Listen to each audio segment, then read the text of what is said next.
"Happy birthday!" shouted several people as I entered the break room at work. Completely caught off guard, I froze in terror as I looked around at my coworkers. After regaining my senses, I forced a polite smile at all of them. "Thanks, you guys," I said, trying to sound as nice as possible. "You didn't have to do all this for me." My best friend, Christy, waved a hand dismissively at me as she smiled at me. "What are you talking about?" she demanded. "Of course we had to. It's not every day someone turns 24. Have a little fun." Seeing the rest of our coworkers watching me expectantly, I smiled at them all. "Thanks, everyone," I said once again, trying to sound polite as I spoke.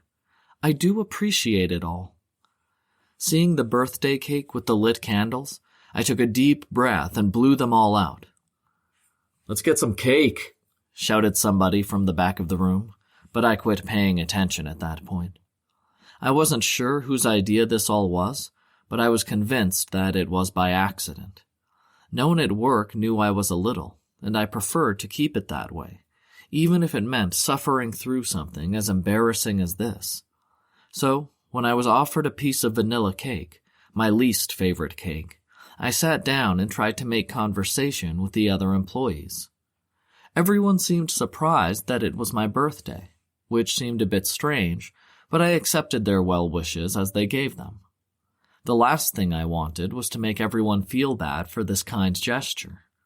So, as everyone came up to wish me a happy birthday and make small talk with me, I did everything to remain calm. "Happy birthday," said one of the many well-wishers as he approached. I wanted to tell him where to shove it, but I stopped when I looked up at him. It was Dr. Grant Jones, one of the residential doctors here at the nursing home. He might have been twice the age of most of us, but he was the one doctor every nurse and intern was attracted to. What was even more interesting was that he was paying attention to me. Smiling, I did everything in my power not to panic. "Thanks, Dr. Jones," I told him, my eyes on him as I spoke. "Was this all your idea?" He shook his head. "Unfortunately, I didn't know until I got here," he admitted. "Otherwise, I would have helped set everything up."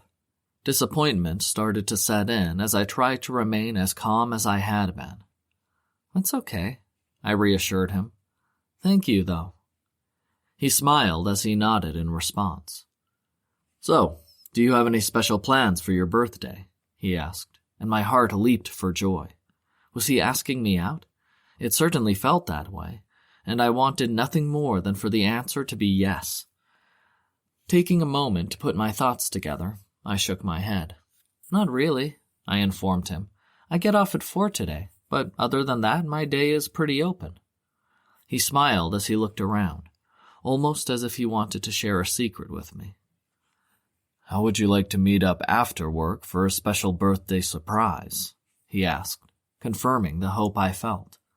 I had to do everything in my power not to freak out. He was asking me out. I couldn't believe my luck. I had feared this birthday for as long as I can remember, knowing that it was supposed to be my last chance to find a daddy before I was deemed too old. After taking a moment to collect myself, I shrugged. "I suppose that sounds like fun," I said, trying to play it cool. "Who all would be there?" He thought for a moment before shaking his head. "Just you and me," he reassured me, confirming what I had suspected. "That is, unless you want someone else there." Looking around, I shook my head. "No, just the two of us is fine," I agreed. "I don't want it to get too crowded while we try to get to know each other." A mischievous smile spread across his face as he nodded in agreement. "Perfect," he said before lowering his voice. "It will be just you, me, and the best birthday you've ever had." He leaned forward, his lips just inches from my ear as he spoke. "It'll be a birthday you'll never forget." A cold chill ran down my spine as he pulled away, and I took a deep breath to calm my nerves. "Sounds great," I agreed, trying to keep my voice as natural as possible.